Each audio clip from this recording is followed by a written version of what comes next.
Jennifer Westford, our honorable member. Thank you very much, Mr. Speaker. Mr. Speaker, the pleasure is mine today to add my support to this 2023 budget.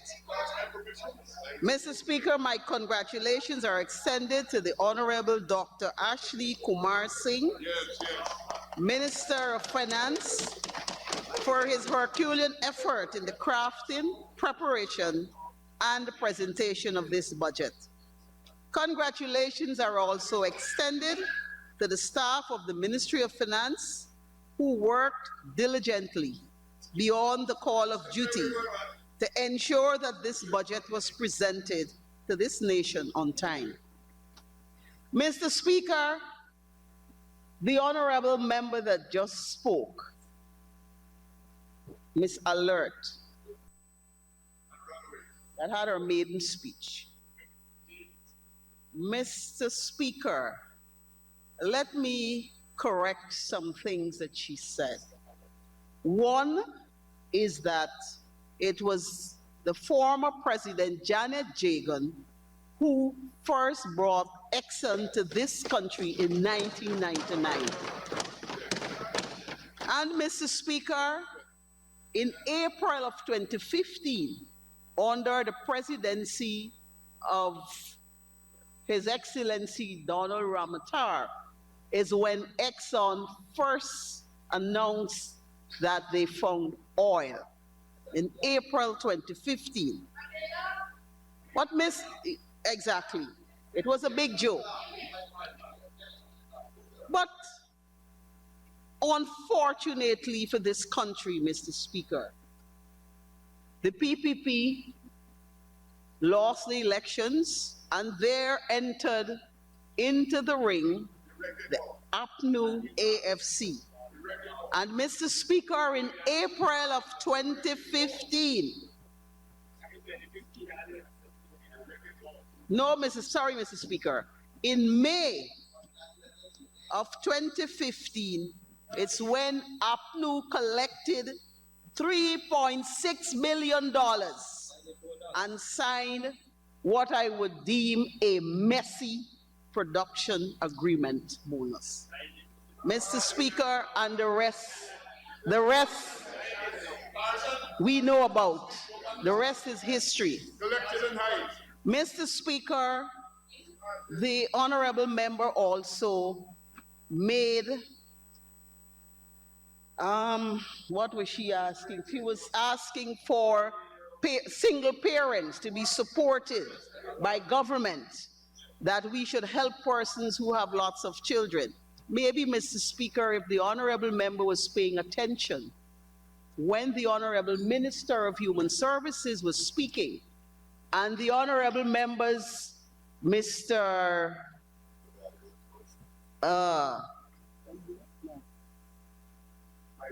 Mahi Paul was not making so much of noise, they would have heard when she mentioned the two programs that she was implementing to assist those very persons. So, Mr. Speaker, it means that we should listen carefully when persons are speaking in this House, so that we wouldn't distort or misinform the public. Mr. Speaker, the theme of this budget, improving lives today, building prosperity for tomorrow, properly describes what this budget is designed to achieve for all of our people. This budget, sir, comes at a juncture when the eyes of the world are focused on us. There is no doubt, Mr. Speaker, that the major economists worldwide are keenly waiting to see if Guyana will become the next Dutch disease victim. But I dare say, Mr. Speaker, that their wait shall be in vain. Because this PPPC administration will continue to implement scientifically proven, prudent economic practices which will be sustainable for generations to come. Mr. Speaker, when the Honorable Member, Mr. Ramjatan, spoke, he said that his party had proposed to the Minister of Finance that he do the following things immediately. And those things were, one, increase the minimum wage to $120,000, increase old age pensions to $50,000, and increase the public assistance to $40,000. Mr. Speaker, clearly, sir, it is obvious that the honorable member knows nothing about sustainable economic practices. He is behaving, sir, like the man who had the goose that laid the golden egg. And he thought that instead of waiting for one golden egg every day, it was best he killed that goose and he will get hundreds of eggs. But we all know, sir, what was the outcome of that story. Sir, the goose was dead and there were no more golden eggs. Mr. Speaker, similarly, we heard other members of the opposition calling for additional spending on various activities during their budget presentations. Let it be known, sir, that this government will not acquiesce to the frivolous demands of our colleagues on the opposite side of the House, which will obviously land us into the same hole that the dead goose ended up into. Also, Mr. Speaker, the Honorable Member Ramjatan alleged that there is an undernutrition phenomenon that is occurring in Guyana. Also, Mr. Speaker, when the Honorable Member, Mr. Roysdale Ford, made his presentation, he also mentioned about the presence of malnutrition in our communities. Mr. Speaker, let me set the records, or let me remind the honorable members, and for those who may not have known, I would like the honorable, either of the two honorable members, to point us to any statistics that show us that there is an increase or that there are numbers, lots of persons with undernutrition disease, or, as the honorable member Mr. Ford said, malnutrition. Mr. Speaker, the facts are that it was this PPPC government who, I don't want to say stopped, but we diminished, and more so we would want to say eliminated that scourge of undernutrition from this country in the early part of 1994. When we took government in 1992, sir, you know what we took over? There was a special ward by the name of the Pediatric Malnutrition Ward in this country. And all of us, I think, we look at the TV and we see those gruesome photographs that the donor agencies put up with malnourished children from the continents of, in some Latin American countries and the continent of Africa.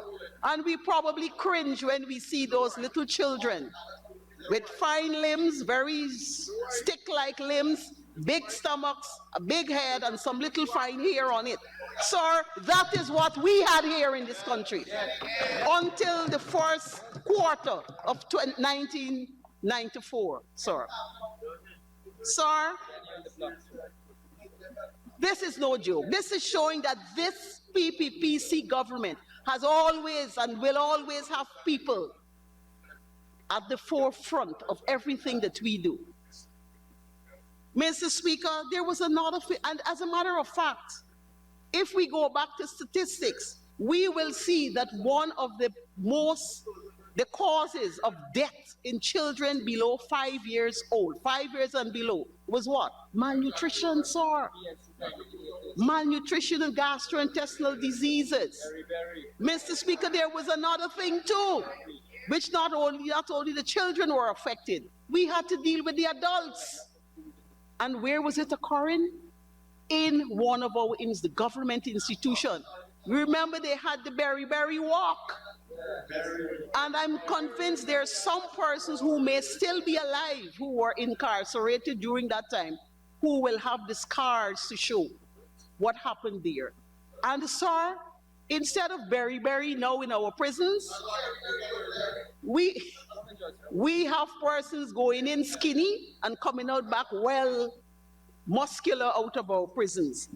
And sir, what we have now, instead of malnourished or undernourished children, I don't want to say malnutrition, because we have some doctors in here who would say that malnutrition means if you're undernourished or overnourished. Well, I'm going to say undernourished, because we don't have undernourished children right now. We have obese children. That's the issue that we're facing now in this country.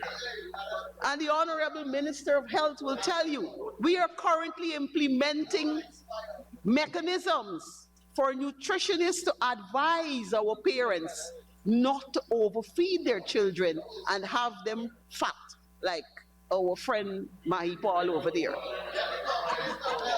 Mr. Speaker, so when the honorable members sit here and say things, they must... But honorable member, you're confusing fat with muscular.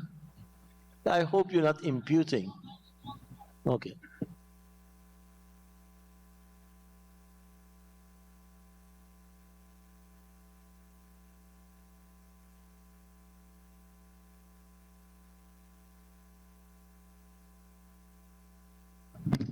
I would like to urge the honorable members of this House, and by now I think our discussions would be, we should be honorable, and I think the public would appreciate it and enjoy it more if we come here with constructive criticisms and the facts. If we come with facts, people out there might be able to relate to it. But then if we come with facts and people say, that's not, no, I don't believe that. Remember, when we speak, people listen to us. And I think we should try and stick to the facts sometimes, or all the time. Mr. Speaker, the honorable member, Mr. Ford, also said he is hoping, senior counsel, I will not take that from him. He called for the government to have a relationship, a meaningful relationship with the workers' union in order to look at better conditions for them. Mr. Speaker, let me, for the sake of informing Mr. Speaker, Mr. Ford, that this government has been having negotiations, interactions with the Public Service Union, and those negotiations and those interactions are aimed at improving the employment benefits, both salaried and non-salaried, of our workers.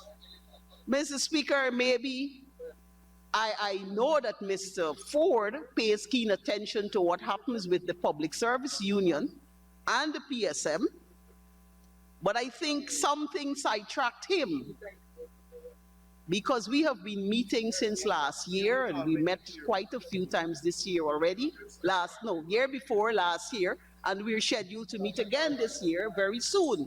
Maybe he was busy He was busy with some of the other comrades in here, indulging in his subversive phone calls, you know, so he couldn't play and plot, so he couldn't pay much attention to what was going on there.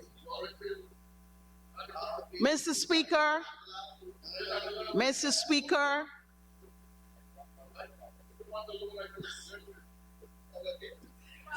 the best of all, and I think we must appreciate that we may have some candidates for Hollywood here. The best of all was the honorable member, Miss Flubes. Mr. Speaker, the honorable member, when the honorable member made her dramatically choreographed, listen to my words, Mr. Speaker, because I think she is a good candidate for Hollywood right now. Her dramatically choreographed presentation on the first day, and that was her opening baton of our parliament. While you might be imputing she was auditioning, I will now have to ask that your audition be extended by 5 minutes. Thank you, Mr. Speaker. I would like to ask that my honourable colleague be given time to conclude her presentation. Thank you, Honourable Minister Yes, Teixeira. Mr. Speaker. Honourable Member, you may continue. Thank you, sir. Yes, Mr. Speaker.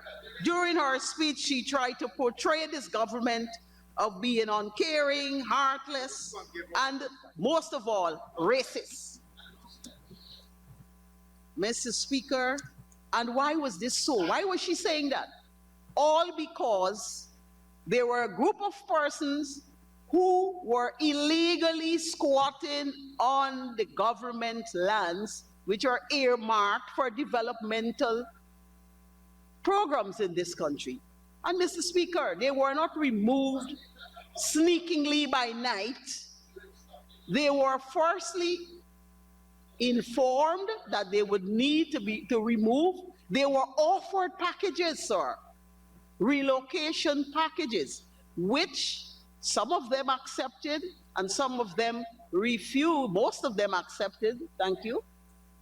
But some of them who were instigated, and I think we know who did that, who were instigated not to receive those packages. Those were the ones who eventually were removed. Mr. Speaker,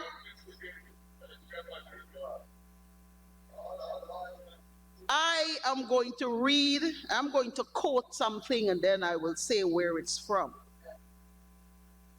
Let me say where it's from first. Mr. Speaker, this is a quote from Mrs. Valerie Adams Patterson, who was the former Minister of Housing of the PPPC government. And this article, sir, is on the DPI website. New government, sir, sorry. And this is what she said, sir. And these words that she spoke was after there was demolition of some houses in Seafield, Sophia, in 2016, sir. In the wee hours of the morning, when, yes I can, I will do so. When children were asleep, sir, the wee hours of the morning. And this is what she said when the media approached her on the very day. Mr. Speaker, she said, we, meaning the government of the day, cannot continue to operate the way we have been operating. Order has to come. And if we are trying to do it in a decent manner, and people don't want to cooperate with us, then we have to bring the hammer down. So, I am appealing to all Guyanese because it is not only happening in Sophia. Stop the squatting. And she said something interesting. We know we have issues with land allocation. We are working on it.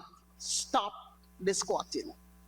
Mr. Speaker, as I said, these words were spoken by the former APNU AFC Minister of Housing.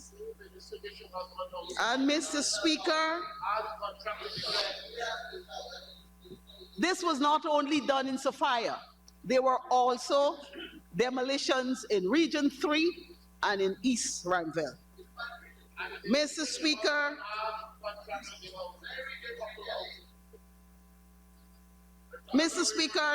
let me try and fast. Mr. Speaker, most of the speakers of the opposition also had issues with our infrastructure program. But Mr. Speaker, I dare say that most of my colleagues on the opposite side, they don't understand that the infrastructural development is undertaken by countries to achieve the goal of enhancing economic growth and further improving the quality of life of our citizens. Mr. Speaker, the gamut of infrastructural enhancements that we are going to be seeing in this budget is definitely going to improve the lives of our people. Mr. Speaker, time would not permit me to give all of the infrastructural developments that would be expected. Mr. Speaker, when the honorable member, agricultural minister was speaking, and he said that we're leaders in agriculture, somebody shouted, because you have oil. Mr. Speaker, it is not because we have oil. It is because they all recognize that our fiscal policies are sound and it is translating into sustainable development. Mr. Speaker, in closing, I would like to reiterate the PPPC's government commitment to the construction of a one Guyana state, continued growth of our economy, improving livelihoods, as well as securing the long-term prosperity of our nation. Mr. Speaker, it is said, you wouldn't realize the distance you have walked until you look around and realize how far you have been. And the reality is, Mr. Speaker, that we have come a long, long way from where we were in 2020. Thank you, sir.